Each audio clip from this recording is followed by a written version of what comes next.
Another month, another comic haul. Let's check out what I got.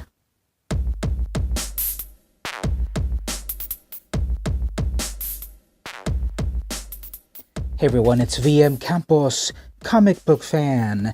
So I went to the comic shop, picked up my usual things and some other things here and there. Let's check out what I got this month. So I'm reading SpiderGwen Ghost Spider. The whole SpiderGwen storyline is going on at the moment, and so I'm picking up the book and seeing where it goes. Haven't read this one yet, but this seems to be a new Green Goblin. Creative team is McGuire, Campy, and Herring. So I like the original SpiderGwen, and it's still kind of picking up. I'm not sure where it's going to go, but I got SpiderGwen Ghost Spider number 2. Next up, Batman Beyond, number 25. I'm loving these DC Comics foil stamped covers. Kind of hard to see on the video, you've got to really see these in person. And I showed a few last month. This is the Batman Beyond one. Beautiful red foil stamped cover. You really got to look at it in person. Anyway, I wasn't reading Batman Beyond. I've never actually read any of his comics and never actually even seen the TV show. But I know all about it. It's Batman in the future. Terry McGinnis. And this starts a new plot line and an old villain returns. Batman Beyond 25. Speaking of Batman, I was at Walmart for some reason, and I got the DC Comics 3-pack for $5. So it's got 3 Batman comics. I haven't opened it yet, but I see the Batman number 1 from the New 52. So what printing is this? Like 8th printing or something of this comic? Remember when Snyder and Capullo and Clapton were working on Batman? That was so long ago. So many people have nostalgia for this, I bet. So to open or not to open. Next I've got The Walking Dead number 185. Another Bill Sienkiewicz beautiful variant cover. Amazing, amazing art, month after month. I don't know how long Sienkiewicz is going to do these alternate covers, but I am loving them.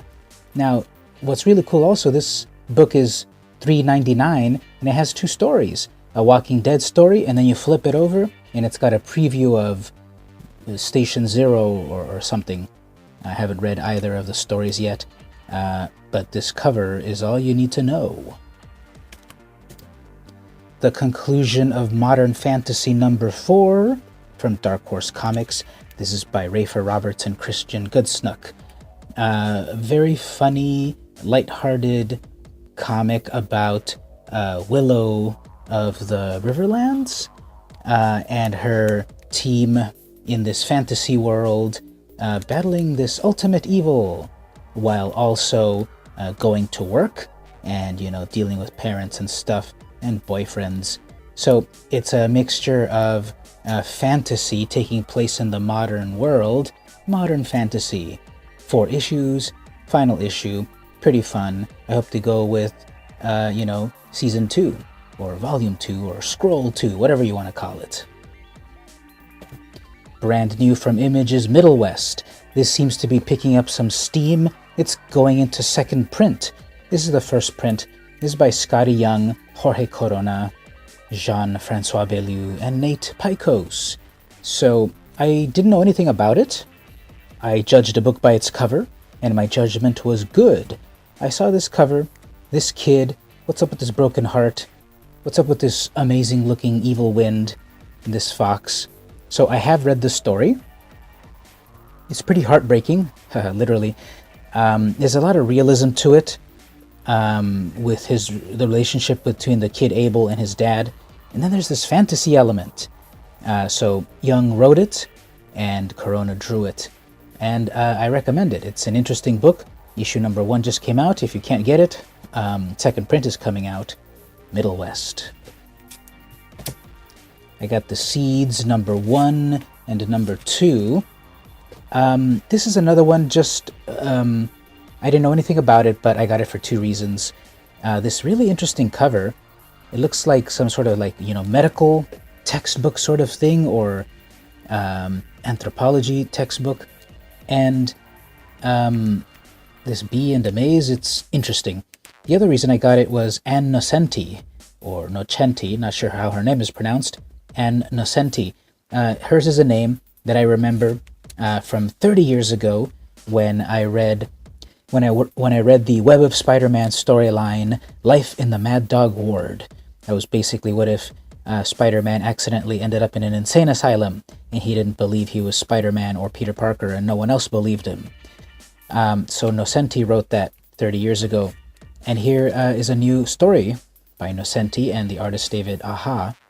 And the art is great in this book. It's all monochromatic, black, white, and green, kind of like the cover, but the interior is even more like weird and sickly, sort of just like this. And Nocenti's story is really intriguing. Basically, it's the not too distant future, and there's a sect of society that has walled themselves off from everyone else. They are the Neo-Luddites, because the world is not in a good place environmentally in this book. And if you look closely, something else may be at work. Others may be visiting. So, really interesting story. Glad I picked it up. I got issue 1 and 2. In October, we had an anthology series of scary Star Wars stories. Star Wars Adventures, Tales from Vader's Castle. There were 5 weeks in October, and every week a new issue was published. Covers by Francesco Francavilla and others. And basically, all of them had different plots with one arching storyline behind everything. And this is the final issue. Love that cover. And can't wait to see how the story wrapped up. It was a 5-issue limited series. Here's a new comic from Antarctic Press. I haven't picked up anything from Antarctic in a little while. I remember them more from the 90s, and people like Ben Dunn and Fred Perry, and just various furry comics from the 90s. So Antarctic's been around a long time. Current tagline, comics are cool. Yes, they are. So here's a new story by Williams, Weldon, and Barca. Basically, the plot is our main character, what's her name? I think Jessie. She stumbles upon a dying superhero. The superhero gives her her powers. Jessie gets the powers, and now she's a superhero. The dying character still lives and is going to train her. Now, there's very good art. Story is interesting. I kind of get a sense that there's more than meets the eye. Why was that superhero dying? Why was she being pursued? Why is our main character so eager to become a superhero? And how much do they actually pay you when you're a superhero? So, punchline number 1. Elvira, Mistress of the Dark, number 3. This is a hilarious series. Really fun. We've got Elvira time traveling and meeting the various authors of horror throughout the centuries. Issue 1, she met Mary Wollstonecraft, or later Mary Shelley, who wrote Frankenstein. Issue 2, she met Edgar Allan Poe. And this is issue 3. Haven't read it yet, but I picked it up. Hilarious cover. I got the photo cover, which is cover D. There's Elvira at the movies, and someone is just scared stiff. Stiff. Elvira, Mistress of the Dark. Number 3, from Dynamite. Moving over to actual horror, not comedy horror, is Chilling Adventures of Sabrina, the Netflix reprint. There's this gorgeous cover, very well graphically designed, great use of negative space, and sort of fooling your eye. You've got Sabrina Spellman's radical 60s hair, her lips, Selma the familiar cat, and this blood red background, just stark shapes, really well. A really beautiful graphic design. New logo. Is this the Netflix logo? I don't have Netflix. I'm not watching the series. This is really interesting because this reprints issue number 1, which is amazing. But I'm curious, they're trying to promote the comic for only $1. But are they going to continue the series? Because it basically stalled at issue 6? Now that all the creators behind these Archie mature comics are in Hollywood, are they going to continue the comics? So I hope they do, because of course the comics are way better than TV. And I hope it spurs them to get back and continue the series. This is like the 4th print or so. I have prints 1 and 2, and I didn't know there was a 3rd printing, but apparently the barcode says this is printing number 4. So I gotta go find printing number 3 at some point. Let's look at some back issues. The Simpsons comics just ended last month at issue number 245. So for nostalgia, I went back and got issue number 1 from eBay. This is way back in 1993. Remember when comics cost $1.95? And I remember seeing this comic at my very first Comic Cons, in 93, 94 and such. And I never bought it. Even though I loved The Simpsons religiously, I never bought any Simpsons comics during their heyday. So I bought this decades later, and it's the newsstand edition, actually. Comic fans may recognize this as an homage to Fantastic Four number 1. It's the Amazing Colossal Homer. It actually has 2 stories. You flip it over, there's a second story. Pretty fun. Next up, to get the direct edition. At my local comic shop, behind the shelves, or behind the counter, there was Return of the Jedi number 1. Number 1 in a 4-issue limited series. So from 1983, pretty good copy. I'd say an 8.0 or so. I believe that's a signature Barry Windsor Smith, I think, BS? Or is it Bill Sienkiewicz? Anyway, this is the official comics adaptation, ! And I think they did something pretty interesting. It's adapting the comic in 4 issues, but the covers have a sort of a motif. Here's Luke, Lando, and Leia. I also picked up number 2 at that moment, continuing the motif. Vader, an Imperial Guard, and an Imperial Soldier. Issue 2 of 4. I don't have the other ones, but I believe the other ones also feature Boba Fett and others in this same sort of cover motif. Kind of a simple background with 3 figures, as we're seeing here. And the interior, the very first page, is also, in this one, Luke is holding his lightsaber. And then in issue 2, someone is also holding something. So there's an interesting motif. Creative team on this, I believe, is Archie Goodwin and Al Williamson. So Return of the Jedi, number 1, 60 cents. And 60 cents. A very inconsequential story, Detective Comics number 655. Nothing special at all happens here, but I got it for one reason. Look at this amazing Sam Keith cover. Look at his style in depicting Batman, those exaggerated proportions, the expression. Let's get a better close-up here. This is amazing. Look at the stubble on his chin, and then this kid here. Something about this kid controlling a gang and eliminating his competition in the projects. So the story is like, who cares? But this cover is amazing. Pretty good quality. There's a few spine nicks over here, but the color's still beautiful. The art by Keith is still great. The regular creative team, he only did the covers. The creative team is Dixon, Netzer, and Hannah. So I just wanted to get this for the cover. Look at those muscles. Do not mess with Batman. Also, do not mess with Elektra Assassin. This is the 2 in the 8-issue limited series from the 80s, 1986 to be exact.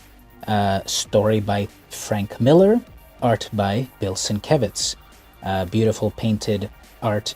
Over at Marvel's Epic imprint, so more mature. And this is definitely mature. A lot of bad words, a lot of violence, and plots about assassinations and dictators and all of that. I never read the original story, but here I picked up number 2, and I'm very intrigued so far. It's one of the classics of the 80s comics, and just the art alone. The inside art is amazing, and the paper stock is actually better than the usual paper stock. Elektra Assassin number 2. I got a copy of Omaha The Cat Dancer number 1, first printing, but you might say, hey, wait a minute.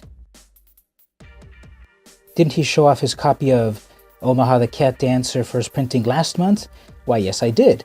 Now, this was my first copy and not in great condition. So I found another copy of it, not that much more expensive, and basically in perfect condition.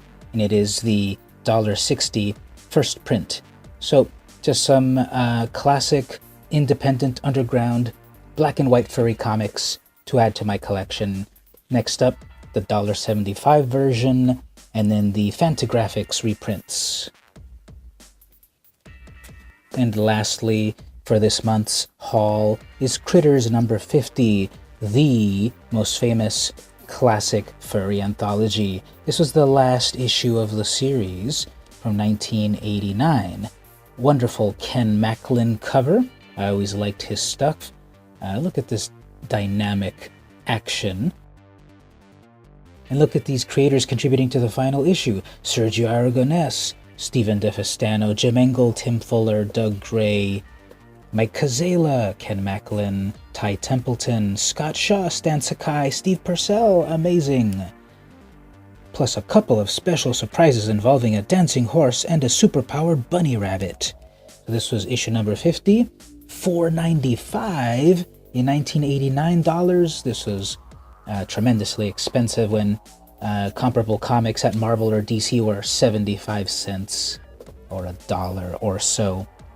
This is the final issue. Technically, there were 2 or 3 issues published after 50, but they were wrapping up the stories from the previous issues, because this was an anthology series, variety of stories, creators, and wonderful art. So that's Critters issue 50. And so there you go. That's my comic haul for this month.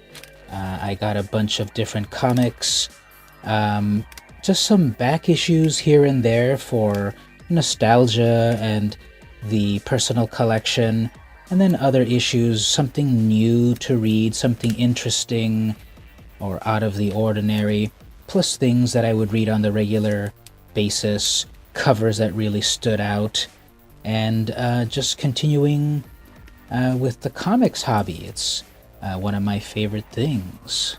If you liked this video or my other comic videos, don't forget to subscribe, to thumbs up, to share. Maybe head on over to patreon.com. You get exclusive content for as little as $1. And when you move up to the $2 tiers, I will send you some curated comic books for my collection to yours. So this has been VM Campos. See you at the hilltop.